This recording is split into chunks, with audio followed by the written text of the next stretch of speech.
Welcome to the Beautifully Broken podcast. I'm your host, Freddie, and on this show we explore the survivor's journey, practitioners making a difference, and the therapeutic treatments and transformational technology that allow the body to heal itself. Witness the inspiration we gain by navigating the human experience with grace, humility, and a healthy dose of mistakes. Because part of being human is being beautifully broken.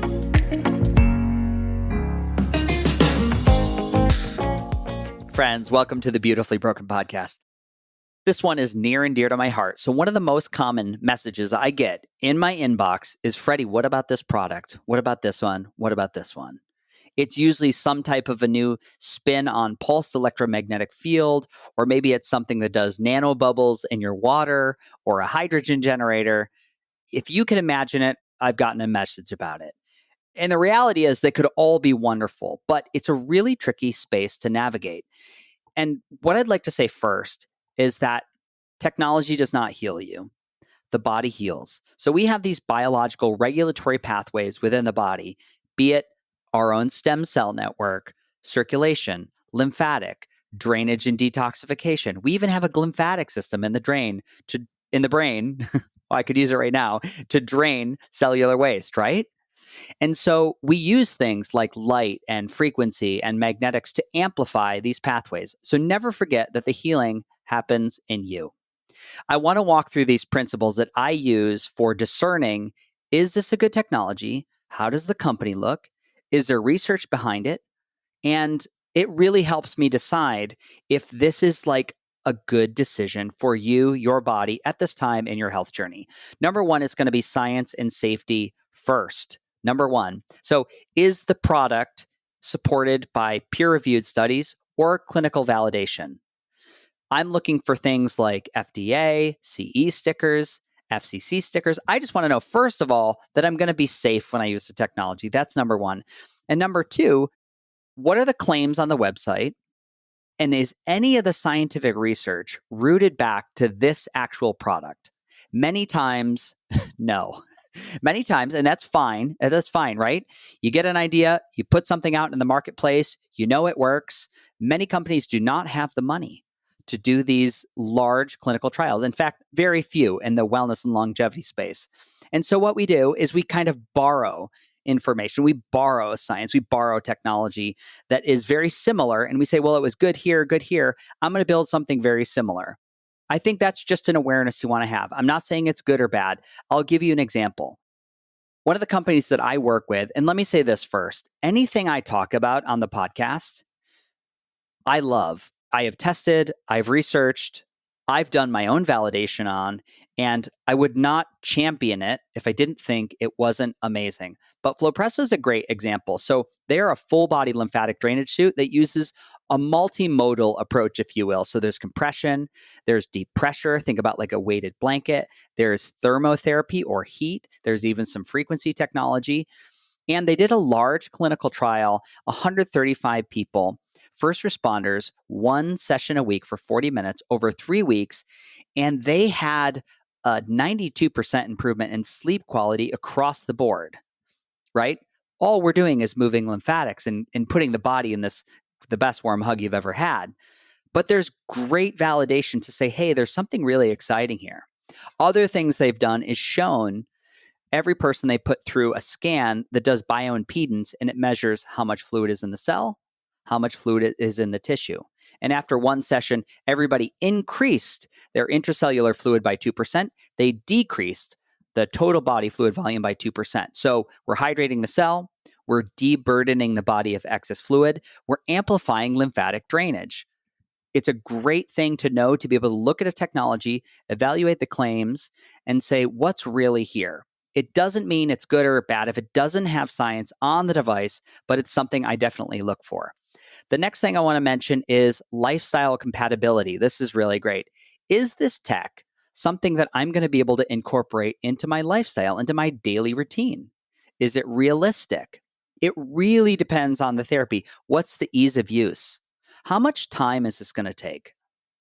You know, I think for the home user, let's take clinical practice out of the equation. I think for the home user sometimes, when we look at something like PEMF therapy, you could go get this at a practitioner's office. However, it might cost $100 a session. And then there's your travel time to and from the clinic. So it starts to add up when you put a value on your time. So you got to evaluate, is this a technology that I love so much that I'm getting such a great result with that I'm just going to do at home? These devices are very simple to use. Most PEMF technologies, you push a button, you either put a coil on your body or you lay on a mat and you sit there and receive. It's very compatible. Where something like an ice bath, it might look good online. You might see your favorite influencer getting an ice and saying how amazing it is.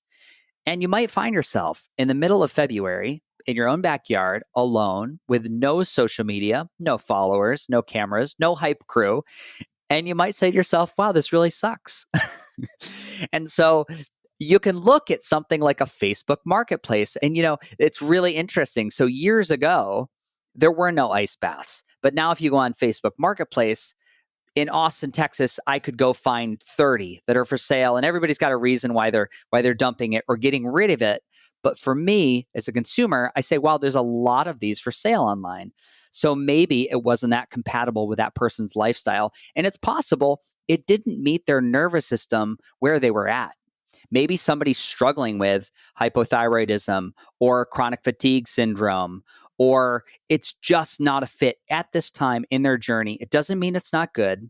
It just means maybe it wasn't right for them at that moment in time. So it's just something to consider. The next thing I want to talk about is value versus hype. So is the price reflective of real measurable value, or is it just great marketing? Both things exist, and that's the reality. So I've been in the space long enough to sometimes see a product enter at a couple $1,000s, and then I'll revisit a website because somebody mentions it, 5 or 6 years later, and all of a sudden it's $26,000. Now, there's two realities going on here. There is a real cost of doing business. And sometimes when a device enters the market, somebody might see it and say, oh, I can make that for half that price. That might be true. But support of a product, which we're going to get into next, means shipping, fulfillment, when something breaks, warranties. So there is a cost associated with doing business. And sometimes there can be a little bit of a race to the bottom. The one example I'll use is I'll just use Flowpresso as an example. We're a practitioner product that is priced for a practitioner. There's other products in the space that started out at $7,000. And now I think the top tier model is at $47,000 because they were endorsed by a very large celebrity with a massive platform. And their experience with the technology is valid, but all of a sudden you can watch this price just climb and climb and climb because there are people out there with that disposable income and they think, well, if it's more expensive, it must be the best. And the reality is that's just not always the case. The next thing I want to talk about is brand reliability and support. So is the company transparent? Are they responsive? Are they dependable when things go wrong? Is somebody who's worked as a technology consultant in the space for over 6-7 years now, technology goes sideways. It will break. That happens. It's no different from your car. Your car needs to be serviced. And this is personally why I always go to a dealership, even though it's a little more. It is peace of mind. I know who I'm calling. There's a chiller company that I started working with really on in the space called Penguin. At the time, all they made was a commercial chiller, or they made chillers for aquariums.